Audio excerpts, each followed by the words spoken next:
It's the final countdown. Welcome, everybody, to Politicking as usual. It's your host, Mars, aka Marlon Beardo, the Bearded Weirdo. And I'm with the man of the hour, creative director, writer, political commentator, observer of culture, the one and only Cameron Cohen. How you doing today, brother? I am doing all right. And yourself? Oh, man, I had to rock out, man. We have less than 30 days before the world potentially changes for the worse or the better. No nerves here. Everything's calm. Everything's fine. No rage or fire going on in the planet right now. So, yeah, everything's good, man. Thank you so much for coming back. Like I said, we have 30 days left, less than 30 days left. It's the final countdown, and no one better than to kind of give the audience, the PAU audience, an idea of where we're headed. But before we go, I please want you to share the audience where they can find you and give them a little bit of backdrop. If you tune in the show, you don't know who Cam is, you might be slightly slow. But please, for the newcomers, letting people know a little bit about yourself. No, it's okay. So my name is Cameron Cowan. I'm creative director at the Cameron Journal. You can find me on Twitter, Instagram, and LinkedIn at Cameron Cowan. And obviously, if you want to find links, join my Discord community, all that type of thing, CameronJournal.com is the place to go. And there's I have a weekly podcast, which links you can find to there, CameronJournal.com/podcast. I do interviews, and here soon, the very popular weekly news hour will be coming back. I've had to make some adjustments in my schedule and my life and my business to do it, but everyone's very excited, and so am I. And it's going to be great. So I do talk a lot about politics. I have 2 degrees in political science, mostly international relations. I used to work on campaigns starting out in Colorado. I ran my first politics magazine when I was 21 years old. And I have been in and around politics since I was 14, worked on campaigns, got involved in media. As people who know my story know, I grew up a Republican, was a Republican till about 2011, 2012. I got involved in Occupy. I found out how very much the system was not working for people, and there was only kind of one party addressing that. And that was the beginning of my transformation to being more center-left. And that was also around the same time I founded the Cameron Journal in 2013. So I've been around and in the space a lot. I know some of the players personally. American politics is a fun ride, and so I've been writing about this stuff for years and years and years. I was one of the very few people that thought Donald Trump was a serious candidate who could win back in 2016. There was literally 10 of us. It was not very many.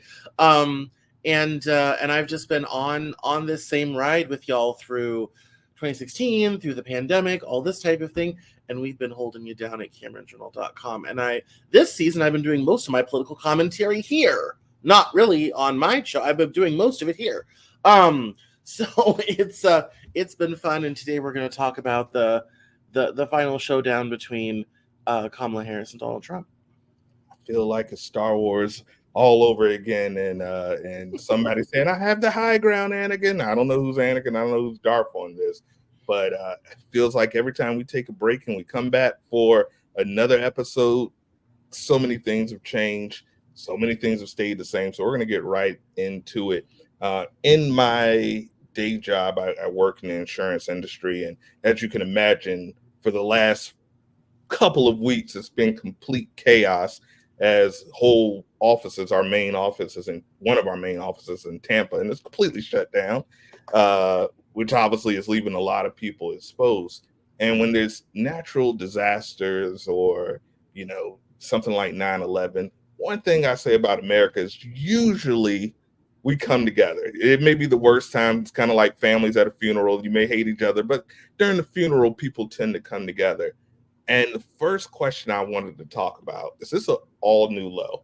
Using the hurricane as political power or as, just flat out lying about FEMA and what they're doing and denying calls and trying to politicize a natural disaster. Is this an all new low in American politics, or is this just more the new norm? I would say it's definitely the new norm. We saw this happen particularly with the pandemic, where public health became deeply, deeply politicized. In fact, it became so bad it affected health outcomes. Those who lived in Republican red counties that did fewer interventions died more than those who lived in blue counties that did more interventions. And that held true somewhat at the state level as well. But most states have a blue urban center surrounded by red. That's most states in America. There's a couple exceptions: Vermont, New Hampshire, Delaware, Maryland to some degree. But most states, it's islands of blue surrounded by seas of red. And so at the state level, it didn't quite hold as true as much, but at the county level, it definitely held true. So we saw that during the pandemic.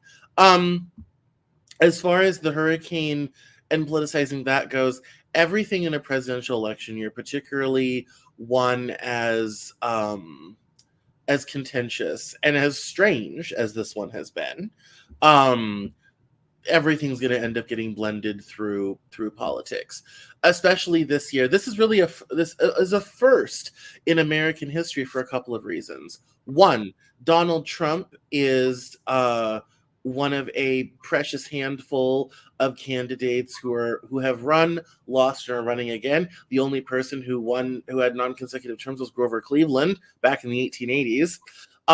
The other kind of angle is we have a vice president running for president that person has only won twice in American history, which is George H.W. Bush in 1988 and Martin Van Buren.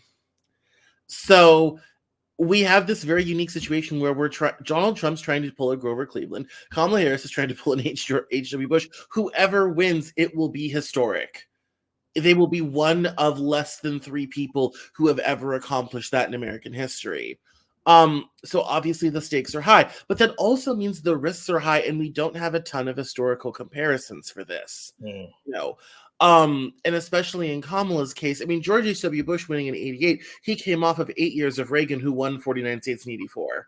So that wasn't necessarily a big lift in 88 to say, hey, the last 8 years have been great. How'd you like 4 more? That was pretty simple, sort of thing. Martin Van Buren kind of had the same lift. He came off of a relatively popular presidency that only served 1 term, so it was kind of easy to be kind of like, if you like what's happening, let's keep it going. And back then they were worried about annexation of Texas and a bunch of big, very contentious issues at the time, and adding new states to the union because of the Louisiana Purchase and all this sort of thing. And so you have these very kind of historical moments and things happening. Kamala Harris doesn't have a ton of popularity going into this like George H.W. Bush did. She's coming off an administration that was never popular. Their favorables were at 50% for about a month. And then once the Afghanistan thing happened, they went down to the 30s and never recovered. There's also the aspect of the mid-race swap this summer.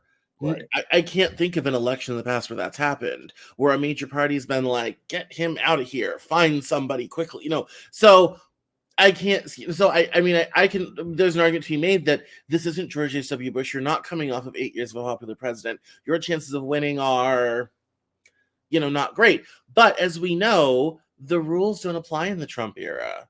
Everything that we thought we knew about elections, about polling, all this type of thing, it is really moot. Trump has warped American democracy in a way that is historically of note.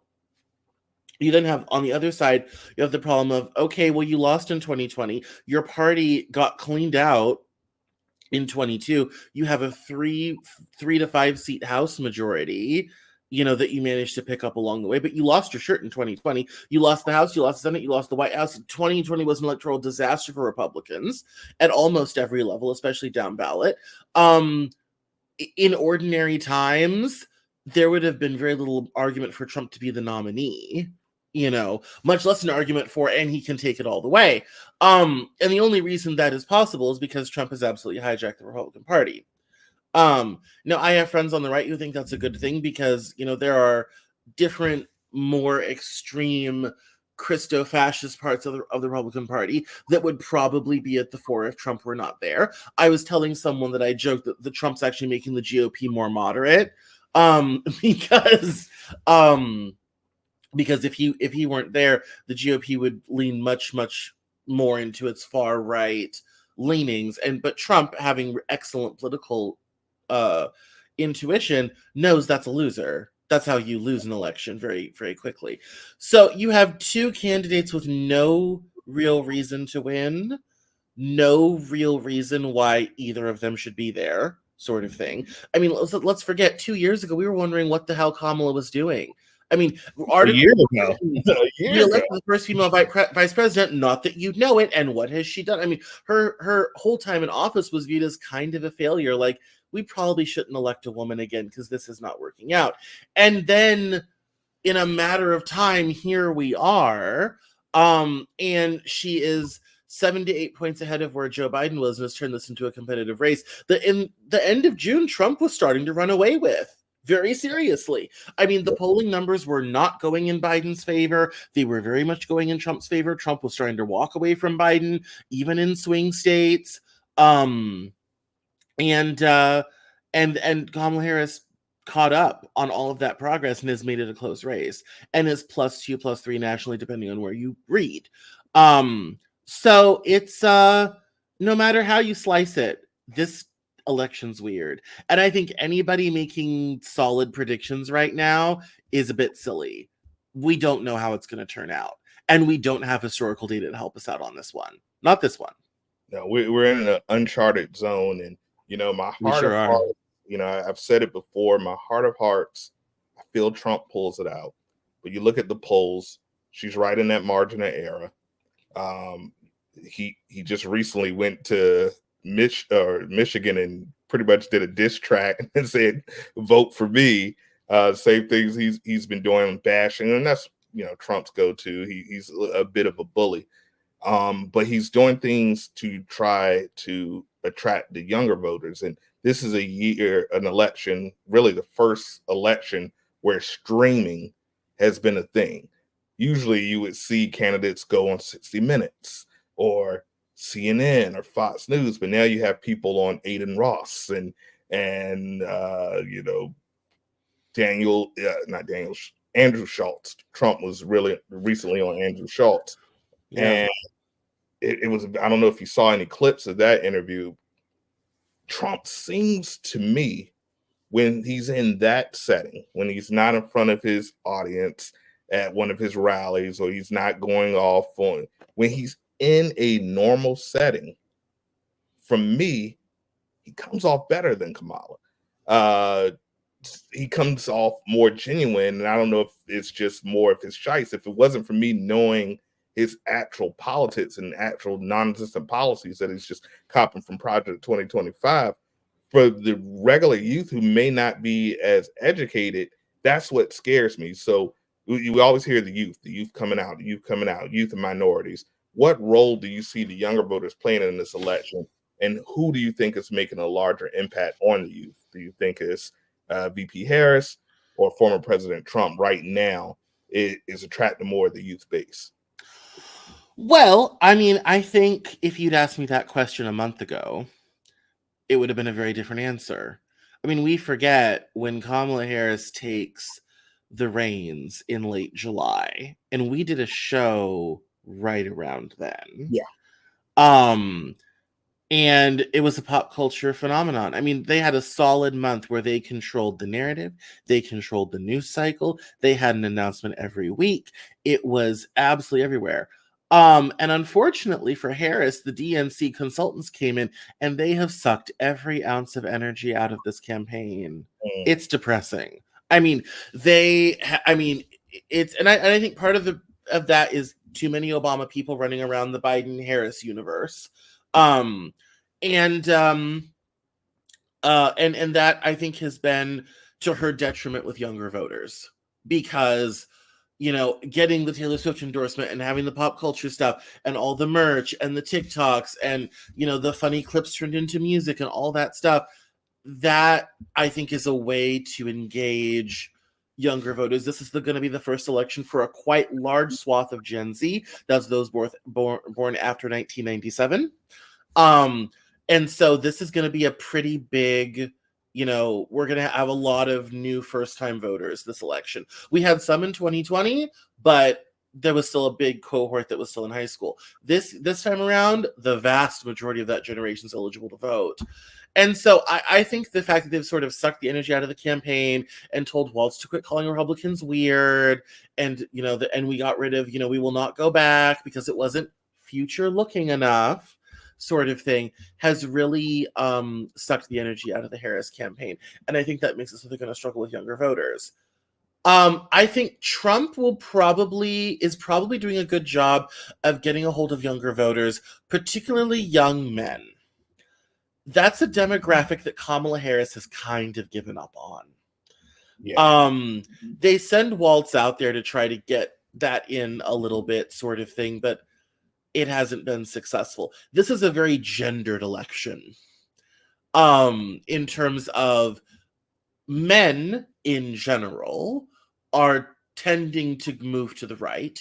Women in general, across all demographics, are tending to move to the left. Which is kind of an exacerbation of the trope that we used to joke about with married couples, sort of thing. The husband is a conservative Republican and the wife is, more empathetic and more liberal and all this sort of thing. This is that on steroids at a national sort of scale. And I think a lot of that is because, as I've said many times on this show and elsewhere, abortion is the big giant specter lurking in the back of this election. And I think the women of America are going to be like, no, we're not going backwards. I mean, and I said a while ago, the GOP can't win on this issue in Ohio. Right. Okay. Ohio was like, no abortion, get some signatures, get some petitions. We're not doing that. And everybody got together and they literally in 3 months were kind of like, and abortion's back, everyone. Good. Back to business as usual. We have a flight to invent and astronauts to train. And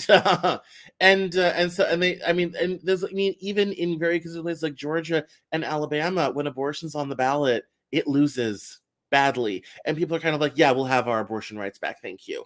So I think that's definitely contributing to that. But as far as the youth vote goes, I think Trump is making good moves going on popular podcasts, which I think is a good move for him. And I agree. He does sound more normal and more sane and less crazy than in a rally environment. I saw a couple clips of the Schultz one. The one that I think really showed that was about the whole Theo Vaughn thing, because they got in to talk about addiction.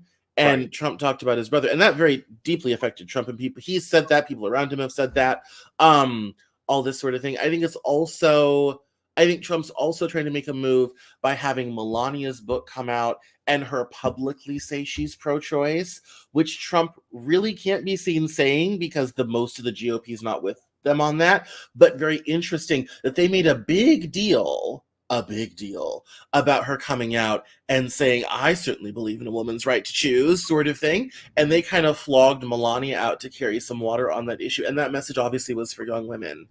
I think Kamala Harris is probably using her time and her resources in the best direction based upon the numbers. I think it's sad that she is not necessarily reaching out to young men the way that I would like her to. And I think for me, it makes my job harder, because when guys come along and I'm kind of like, yes, you need to vote Democrat, we need to vote for a progressive future that's going to help you on the economy, on all these hosts of other issues. And you have mentioned this before. We did a panel show about this. It's like, what does the Democrat Party offer us? And it's hard to make an argument and we're not, let's say, the young men demo, we're in our 30s and 40s. But it's hard to make the argument that the Democrat Party offers something to men, much less young men, when the person at the top of the ticket isn't really even addressing that demo, sort of thing. The only type of men she's addressing are usually my age and up, 35 and up, sort of thing, millennials who tend to vote more Democrat anyway and have since Obama. That's a fairly built-in demographic for her. But she's definitely not making much argument for the under 30 crowd. that's going to bite the Democrats in the ass long term. Let's face it. That's not gonna, that's not necessarily going to be a great thing. And we've already gone through a decade of, the manosphere and all of these things. And I think to sacrifice that whole swath to the GOP long term will be a mistake, but it could be a short-term thing now. People forget, if you look at the exit polling from 2020, Trump expanded his vote share in every single demographic except white men. That was the only place where he lost ground. White men decided Trump should no longer be president of this country. He increased his vote share in every other demographic. Black, Latino, women, everywhere. Every other demographic except white men. So in my mind, if the Democrats want to continue to win national elections in this country, you might want to engage with white men. Let's say, give them a call. Do a area of opportunity. They're sitting there, they're looking, they're browsing, swipe right. Exactly. I mean, that might be something you want to engage in, because the reality is the Joe Biden coalition was smaller than Hillary Clinton's coalition years before. They underperformed in places like South Florida. Miami-Dade, Broward County, that's how Democrats win in Florida, used to win in Florida. Hillary Clinton was plus 16 in Miami-Dade. Joe Biden was plus 4. I mean, they lost huge ground in South Florida, which is just insane. I mean, all over the country, Biden underperformed Hillary Clinton's numbers by significant amounts. And so if I were the Harris campaign, I would be working to try to not make those mistakes again, especially given this election will be decided in the Sun Belt. Nevada, Arizona, Georgia, North Carolina, maybe Virginia. Florida is in play this election, which I think is interesting. Very. Florida has been it has been a tilt Republican, not hard Republican for quite some time now, which I think is very interesting. I did not have that on my 2024 bingo card. But I would definitely say Kamala Harris has a youth vote problem. I would say they both do. I just think Trump's actually trying to do something about it. Kamala Harris is giving up on young men. And I think that's a mistake for this election, and it's a mistake for Democrats long term. I agree. And recently, there was some controversy about some statements that Barack Obama said at a rally. At the end of the rally, he broke down, and how good old Barry does when he's really trying to get home. And let me speak to our brothers for a minute. I just want to go one-on-one with the brothers out there. And, there's a lot of you out there not voting because she's a woman. And we can't have that. And a lot of people said, well, he's admonishing young black men for, as you mentioned, that demographic has risen considerably for Donald Trump. It is, at this point, is it too much Obama? Because we went from waiting for him to get the endorsement, and now since these last few months, he's really been drilling in. Is he helping or hurting VP Harris at this time? Is it time for us to just turn? She talks about turning the page. That's one of her key words, turning the page. Is it also time to turn the page on Barack? Because I don't know if he wasn't really able to help Joe. I don't know if his connection is really able to help VP Harris at this time. But do you think he's helping or hurting at this point? I mean, I would say he's probably. I mean. So I've never been a huge fan of Obama. People who've heard me talk before know that. I unhappily voted for him in 2008. I did not in 2012. I voted for Mitt Romney. I still think Mitt Romney would make a tremendous president. And I have one of my best articles is called Obama and the No Good, Very Bad Presidency. And if I were sitting in a room and Obama wants to talk to the brothers about why they're not voting for Kamala, I would raise my hand and said, sir, you were in office for 8 years. Please list all your accomplishments for the black community. I'll wait. I have time. Because he has nothing. I work for myself. I'm here all day. It's like, what, like, okay, what, like, and I think the difficulty is, and I think this is something we're hearing and seeing in the numbers from black voters, to the Democrat Party. What have you done for us lately? We've given you Barack Obama for 8 years. We literally saved Joe Biden's campaign.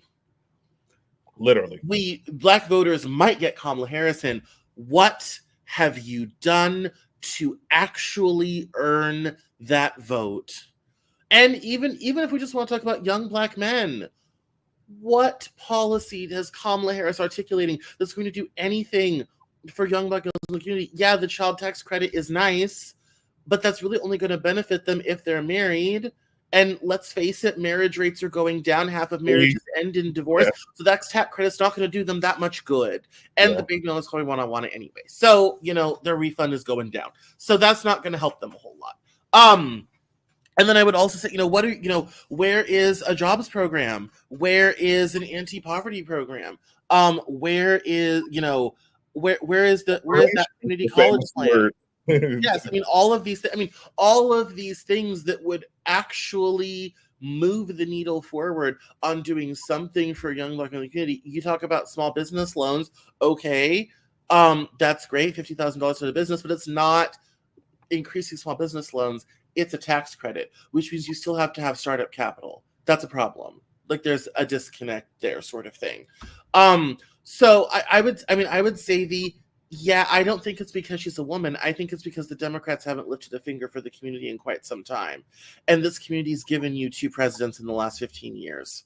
Yeah. Jim Clyburn literally took Biden, who finished 4th in New Hampshire, to the top of the ticket and the nomination. And it's like, what? And how has the Biden administration delivered? Not really. And Kamala Harris has been there. Not really. And she was the do-nothing vice president that people had kind of more or less forgotten about till about January, February of this year. And so I would say, I don't think it's because she's a woman. The Black community is full of women in positions of power and leadership. Please go to any Black church. Please go to any Black church where you will see women who are pastors, first ladies, all this sort of thing. Stop by any AME church, please. Even go down to the Charismatics if you must. That's go to any of this and you will find women. That's not the fear. We're very used to that in this community. I think the problem is Democrats haven't really moved the needle forward for the Black community in a while. And I have this conversation. What have they done to earn our vote lately? Not much. Sorry, Barack. But you guys have been in and out of power, for a total of 12 years in the last 20, and you haven't really done anything for the Black community. And the last time I was on, we had our other compadre who does that sports show, True Players Podcast, and he literally came at me for that. I had to make that argument because he was like, what have they done for us lately? And I had to stand here and be like, brother, you're right, not much. No, not much, sort of thing.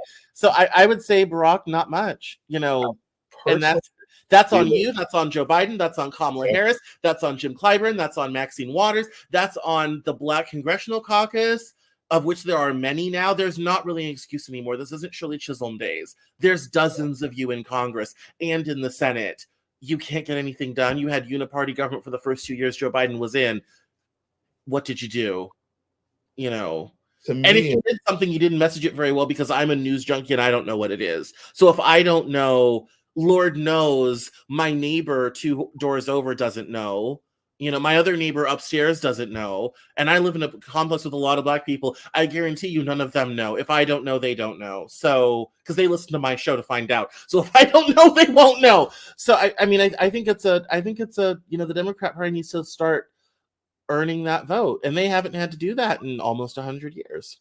Yeah, and when I look at, I'm huge of reading energy, and I could read it through the screen, I could read it through a teleprompter, I could read it through the room, and it seems there's a fear to actually come out and say, I'm going to pass policy to help people, particularly African Americans. And the Republicans, the one thing that I've always believed that you should respect, if not admire, your enemy and see where they're coming from. And they use things like the way they co-opted woke, which in the African American community was a good thing.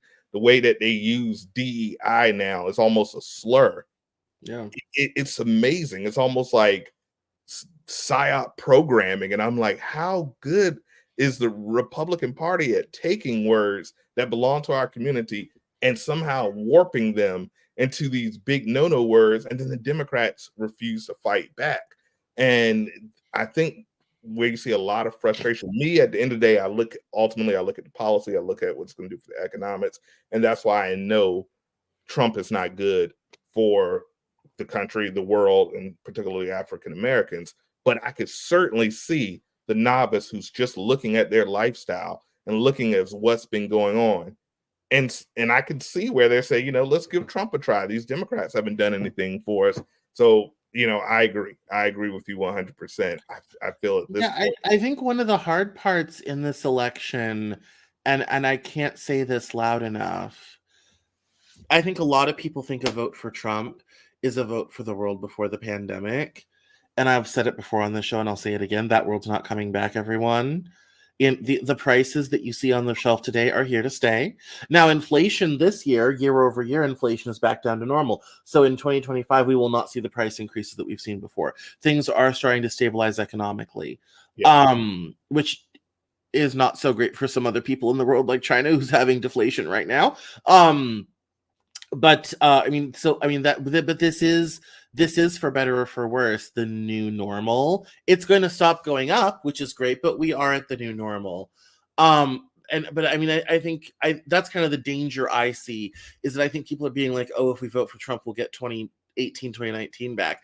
And as I told one of my friends who's a Trump supporter, I said, no matter who wins in this election is going to be stuck with the same economic mess in January, regardless of who wins. And the reality is we have geopolitical problems that will cause prices to go up. We have, a lot of things out there in the world that are going on that are going to lead to a very different set of economic circumstances than we have lived in probably since at least World War II, maybe. Possibly the end of communism in the 90s. I mean, we have lived in a bubble from about the mid 80s to now of fairly stagnant wages, decreasing consumer goods prices, and high rates of consumer debt. That would define the economy from about 1985 to about 2008. And then we kept the party going for another decade and a bit with cheap money. And then we spent $5 trillion on the pandemic. And all the inflation that we haven't had basically since before I was born has come home to roost in 3 years, sort of thing. And there will be no more cheap consumer goods because we don't have access to cheap labor in Asia anymore.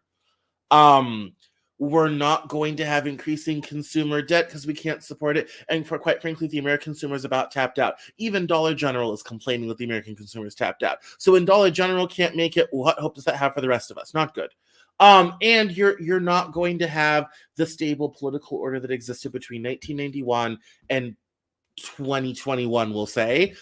That 30 years, that's never coming back. I have a video on my channel called The Return of the World of World War I, where I talk about we're going to have multi-poles, we're going to have small conflicts breaking out. We're going to be very aware of them thanks to social media. No, the world is not worse off. You just know about more of it. And all this sort of thing. The circumstances that we had in 2019 don't exist anymore. Sorry, they don't. And Trump can't bring it back. He's going to have the same problems Joe Biden has had. So I would say when it comes to a lot of that stuff, I think a lot of people are voting in that direction, but they're going to be sorely disappointed when Trump isn't able to figure out it any better than the Biden administration did. So I would come along and say the economy is going to be what it is, whichever is in office. Let's talk abortion. Let's talk taxes. Let's talk budget deficit. All of those things will get worse under Trump. Let's talk about social programs, all this sort of thing. Those things are going to be under threat. Let's talk about, rights of, anybody who's not straight, white, Christian, and male under threat. Those things are of a far greater concern. On top of, you have to watch that man on your television every day. On top of the fact that a lot of the conflicts around the world are not going to end up in peaceful resolutions. Trump gets in office, Ukraine's done. Putin will steamroll Ukraine and it will be annexed as part of the Russian Federation, whether they like it or not. The situation in the Middle East, he might be able to get the Israelis to come to terms and table, but my guess is Israel is going to stamp out Hamas and Hezbollah no matter what it takes. So I doubt he's even going to really be able to realistically solve that one. He might make it shorter, but the Israelis are going to do what they're going to do. Washington has been surprisingly impotent at getting Tel Aviv to do much of anything for the last year. So I would say and a lot of people will say, well, the price of gas will come down because Trump's going to drill. And I have to remind them, we've been a net exporter of oil since 2011. We have more gas in storage than the Middle East has in the ground. Like, right. Also, oil is traded in a global market. So right. Your gas price is much more affected by oil futures being traded in Chicago, in London, in Tokyo, in New York, in Riyadh than anything else. The amount of drilling we do in this country, because oil is traded globally, doesn't really move. This isn't 75 anymore. Okay, it's not the same relationship that it used to be. Welcome to a globalized economy. All those factors, all those things that I think people maybe want to vote for aren't going to happen. And that's not me being a, anti-Trump. That's the reality of these situations. Meanwhile, Joe Biden managed to empty the strategic reserve, force the price of gas down, and then refill it with cheap oil and make $1.5 billion. So it's a complicated situation. I think what's interesting is I feel like Trump is really on a revenge tour. He's not offering out a ton in policy. This isn't a policy election; it's a vibes election. So, yeah, he has a concept of a plan. That's I think that should be on a shirt somewhere. Now, you touched on both the economy and essentially global war. On two fronts, we have Israel, we have Ukraine. Either way, I don't feel either candidate's gonna have much more of an impact, except, as you mentioned, we know Trump and Putin are, we're buddies, or friend. I almost feel Trump looks at Putin as like a role model. Like, I love what you did with your country. You're like, teach me your ways. Let me be your Padawan. Then sent him COVID tests during the height of the pandemic when there wasn't a COVID test to be found, or hardly ever.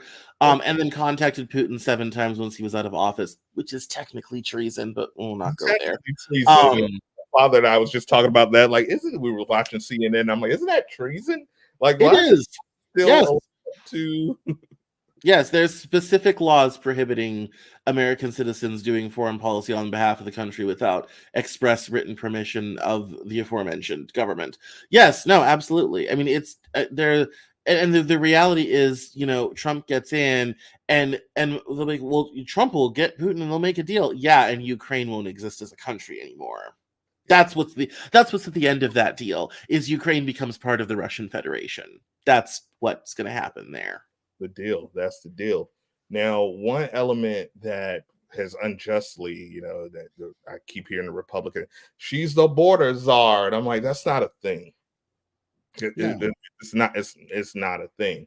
But immigration, is on everyone's lips. We keep hearing these exaggerations. They're eating the cats. They're eating the dogs. They're coming in. They're not sending their best. They're sending the killers. And the numbers aren't very good for the Biden administration as far, but we're also looking at certain policies that were blocked by Trump. Hey, don't sign this. That could have kind of put a bit of a knot in the immigration issue. How big is that challenge for VP Harris to overcome? Because the propaganda that's out there currently is putting it squarely on her shoulders. And it's funny because she went, as you mentioned, from the non-existent vice president to, this whole time she's just been ruining immigration. Is that going to be a stickler to turn the tide in Trump's favor? It's hard to say because immigration is a mover some places and isn't elsewhere. So one of the interesting things about immigration is people who live farther from the southern border tend to worry about it more than those who live down there. And I think it's because familiarity people who live near the border are used to people going back and forth, all this type of thing. They live with it in a different way than somebody in Wisconsin does. I think the big problem is, in the last few years, we've had as has most of the Western world, a huge influx of immigration. And we've been getting it from all fronts. We've been getting it from Central America. Mexico is a middle income country. Most don't come from Mexico, or if they do come, they go back. We've been getting it from Central America. We've been getting it from South America. We've gotten a lot of it from Ukraine. We've gotten a lot of it from China. A lot of Ukrainian refugees would actually fly to Mexico City and then take buses up to the border and walk across and present themselves for asylum at the southern border of the U.S. because it was easier. It was an easy way to do it, and it was a cheap way to do it. And so as a consequence, in the last 4 years, we've had a lot of newcomers to our country. And we've had a lot of immigration. And I think what's been kind of most important is it has been very visible. I was told a friend, I joked the other day, I had one of those I feel like we're losing the country moments. I was getting off 95 at Christiana Mall because I'm in the middle of moving right now, and I was making a storage unit run, and this guy was selling flowers on the off ramp, and he was very clearly from Central America, and I said, as someone who's traveled, I'm used to that in second and third world countries. I almost never see it in this country. And I kind of had that, we're losing the country moment. Like, that's not great. And I was concerned for two reasons. One, I don't really care about them selling flowers, but two, that's incredibly dangerous. I'm like, sir, people come off this highway going, especially around here, people don't know how to drive in Wilmington because we have too many people from Pennsylvania. And so I'm like, people come off this highway at 50, 60 miles an hour, you could definitely get run over. But also, we live in a developed society where we don't necessarily need to have roadside commerce. You have this thing in New York City about, street food, which in South and Central America is everywhere. You walk outside, there's someone selling fruit, there's someone selling this, that, other thing. But typically in this country, we have food safety regulations and things about this, because it's very easy to spread sickness through street food, all this sort of thing. Get you every time. yes, exactly. And and that's something where, when you're traveling and you eat some of this stuff, bring your medication. Is the advice I give you on that. And so it was kind of one of those little pangs of like, well, he's not really hurting anybody, but it's like, we don't really like to live like that in this country. That's not really, a thing that we ordinarily do. I mean, hell, I thought it was weird when a guy was walking through the club at 2 a.m. selling flowers. I thought that was strange 15 years ago. And so I think if there's any reason why this is such a big issue, it's a perennial issue. We've been talking about immigration since George W. Bush. Okay. Right. And this even goes back to opening up of immigration in the 60s. If you want to go back even farther, the Immigration Act of 1925 that basically banned immigration after we'd had two huge waves from Southern Europe, Central Europe, and Southern Europe and Eastern Europe, kind of just around the Mediterranean up into what's now the former Soviets. And we cut it off for 40 years. I think it's a big issue because it's so much more visible than it used to be. It is the guy selling flowers on the off ramp in my town. It is, the right wing always likes to talk about, the migrants who are getting hotel rooms and money and help and all this type of thing. And you'll hear the calls for, what about our veterans? And what about this? And what about that? I mean, it is so much more visible. And in Europe, you see this as well. And some countries in Europe have shut down immigration, like Poland. Denmark has packed up all their Syrian immigrants and sent them home. You talk about mass deportations, the Danes have done it. All this sort of thing. I think the problem is the visibility sort of thing. It's visible. Life in the country has changed. And so it's very easy for the right to come along and say, we're being flooded, we're being inundated. This was the same argument Calvin Coolidge made in the 1920s. Actually, we're being flooded, we're being inundated, there's too many foreigners, we've got to shut it down, all this type of thing. And I think, with those early days of Biden, quote unquote, putting her in charge of the border and not really getting anything done, the sad reality is border crossings are down under Biden as compared to Trump. but nobody ever talks about that. We need to do a better job of dealing with visa overstays. Immigration needs more funding, and yes, they put together a bipartisan immigration bill earlier this year, and Trump called the Republicans and said, don't vote for it because I want that issue for the election, because he knows the solution isn't that difficult, and we could have a solution by now, but it's a really great way to scare people. Yeah. Is what it is. And that's why he wanted it to continue to be an issue into the election. He did not want headline after headline of how good the border was and all this type of thing. But ultimately, at a meta level, you will never solve immigration in this country till you get corporate America off the teat of cheap labor. Yeah. The reality is corporate America loves to rely on cheap immigrant labor, particularly in agriculture. Looking at you, George's Chicken, Tyson Chicken, meat processing plants, ConAgra, Cargill, all of these big meat, JBS, all these big companies rely on cheap, inexpensive foreign labor. Yeah. And until you get them off of that, you're not going to really be able to solve immigration. And that's the reason why we've been talking about immigration almost my whole life, and we've never solved it. Why is that? Because corporate America doesn't want it solved. They make a lot of money off of it. A lot of money. And even you get into the tech industry and how much they've relied on H-1B visas to hire cheap Indian engineers who are basically indentured servants to them, because if they lose their job, their visa goes and they have to go home, all this sort of thing. You have from Microsoft and Amazon to JBS and Cargill relying on cheap, inexpensive immigrant labor undercutting the wages of Americans, which is why we need comprehensive immigration reform. I think that's the argument Kamala Harris is making, but Trump, being Trump, will always use it as a bludgeon of fear. Yeah, that is definitely his go-to. That's his call. When in doubt, monger fear, and that works. Absolutely. So my final question, and I could talk to you forever because you're always just dropping knowledge bombs. But if we're going to Las Vegas, we're putting a bet. I need to hear it. 11-5. Who wins this thing? At the end of the day, if there's no shocking developments, and like I said, you would think the whole treason with Trump would be a shocking development, but it seems to just, that man's the Teflon John more so than John Gotti. If things stay as they are, where we're right at this, margin of error, there's no other big shocks in the next 25, 24 days, however many days it is until the election. Who wins this thing in your heart of hearts? I think Harris will pull it out, but it's going to be close. I will also remind people, one, I will be doing an election night live stream.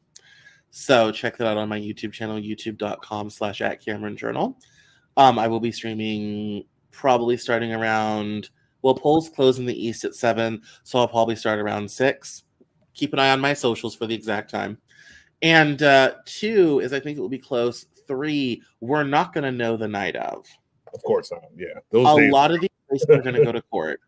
Yeah. A lot of it, we're going to end up in court, especially if there are upsets.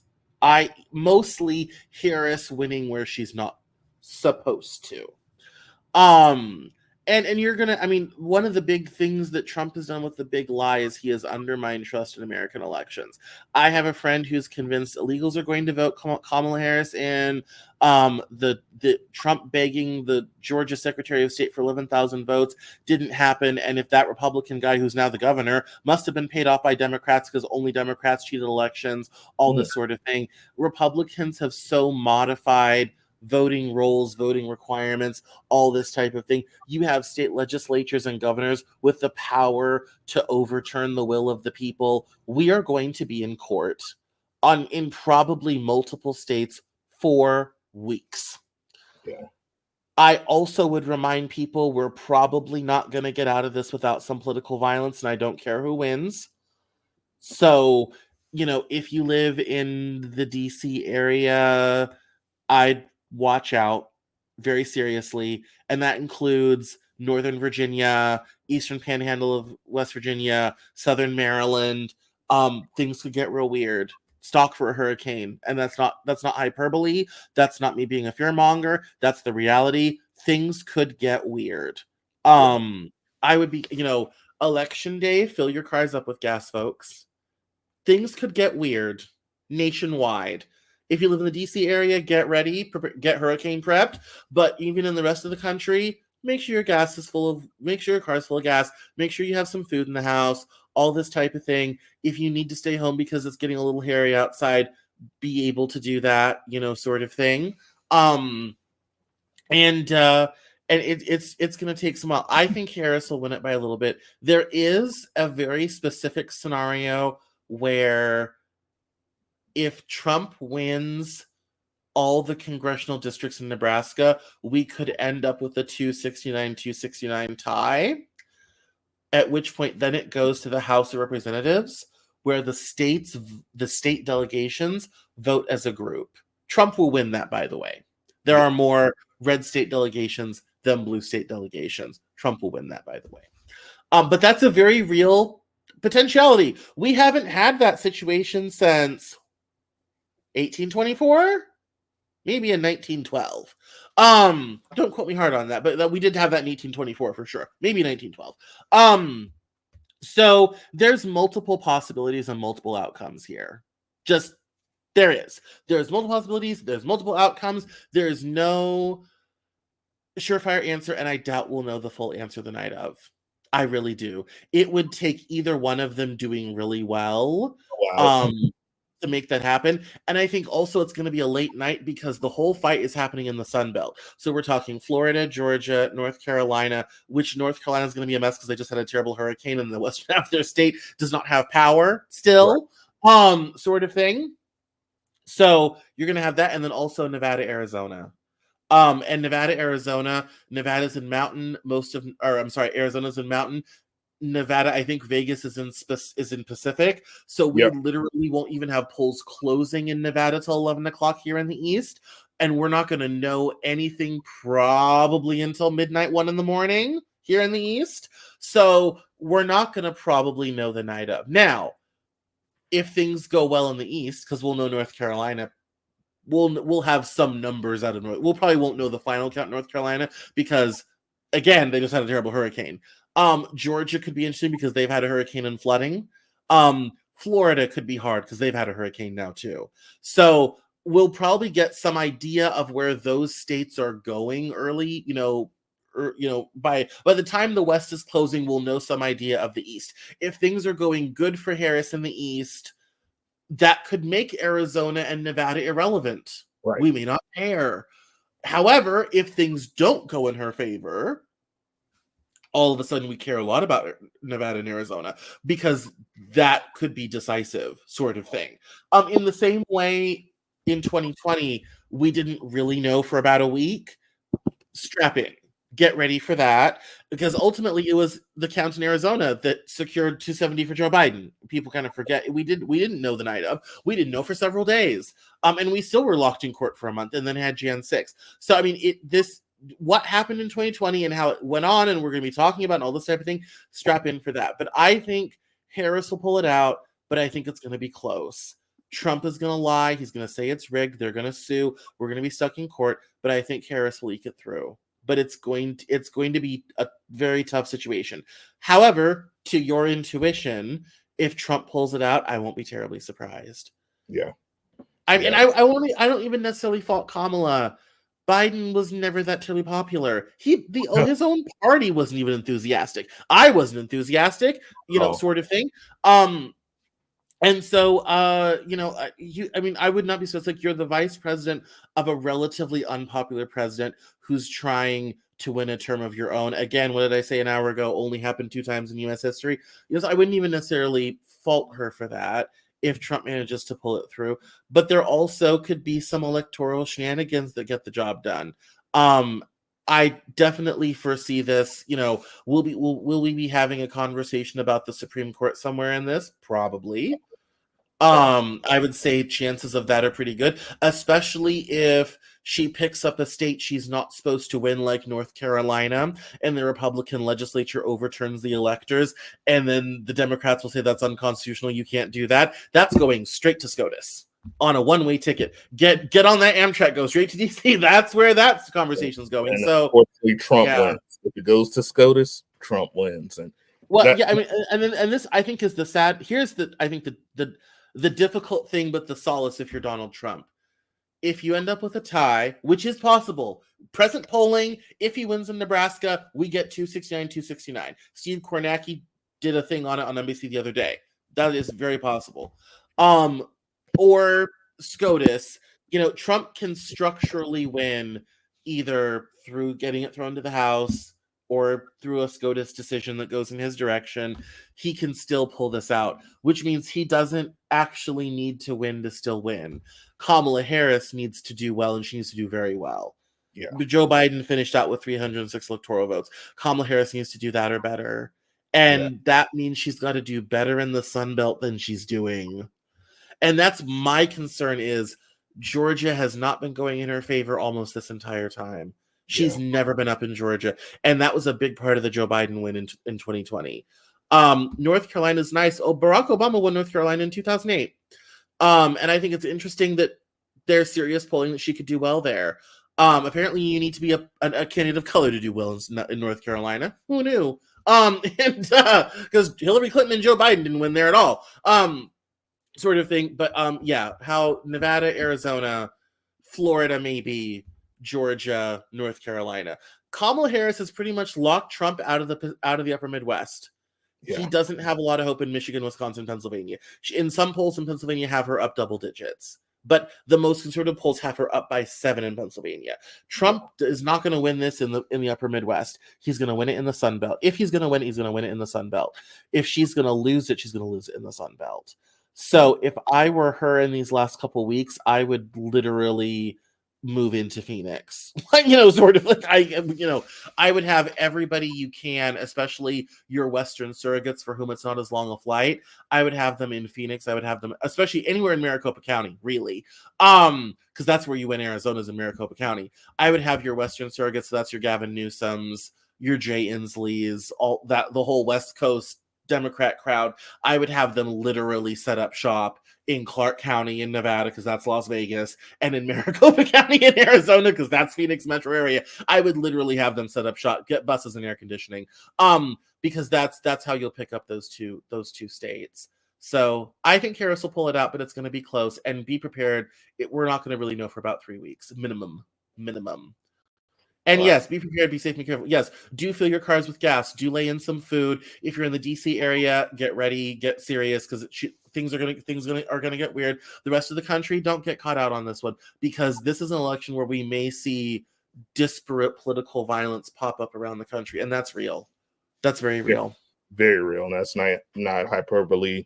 It's not exaggeration. That's a fact. They have bug out. I call them bug out bags, but on Amazon, I've purchased 2. It has food, it has water, has flashlights, little radio, has a little thing that you can put in dirty water and filter. Not that I think it's going to be The Walking Dead, but I feel there's potential for violence. We've already seen it. We've already seen where he sits. I never thought I would see a literal insurrection in my lifetime, but it happened. So I always told people years and years ago, I knew towards the end of my life, probably in my 60s, we would get political instability. Yeah. I was surprised at how it was 30 years sooner than I anticipated. I'm like, things will be pretty stable, but then as I reach the end of my time, we'll start to have instability because of demographic changes and all this type of thing. I was very surprised it rushed 30 years forward, sort of thing. And I think part of that was the pandemic. I also think part of that was Trump, really kind of accelerated a lot of those trends a lot faster than I ever thought. But yes, and you may also have a lot of mass protests both ways. Right. If there's a crazy, case, whatever have you, you may have protests going both ways. We saw what happened in big cities in 2020 and those mass protest movements, and that made it, I was living in Seattle for kind of the tail end of that, but that also made things very dangerous. So yeah, being prepared for this election and being able to survive without necessarily needing to leave your house, or in the worst case scenario, needing to leave quickly, is not a terrible decision or idea, particularly if you're living anywhere near a major metro. Absolutely. And as a DMV resident, for my people out there in Northern Virginia, Alexandria, Arlington, people in DC, please, Yeah. you are in the heart of where the eye of the hurricane, no pun intended. So like Cam said, please make sure that you're prepared because it can get real weird really quick. But guys, I want to thank you guys for tuning in to another episode of PAU Politicking as Usual. Cam, of course, thank you again for the insight. You're always a pleasure. I want to thank everybody for tuning in. One more time, please let the people know exactly where they can find you because I want to be there on the election night. You know, with you. I want to be there to. We've had a lot of fun on the live streams this cycle. The last one I did was for the vice presidential debate. Yes, I'm had a lot of fun. So I will be on the stream, either crying with you or cheering with you or hiding with you, one of the three. Yeah, so I will be live streaming on YouTube, Facebook, and Twitch on the 5th of November. So for YouTube, it's youtube.com/@CameronJournal. And if you don't want to write that down, can't remember that, don't worry. Here's all you have to remember. CameronJournal.com. The links are right at the top, and you can bounce out to whatever channel is most convenient for you.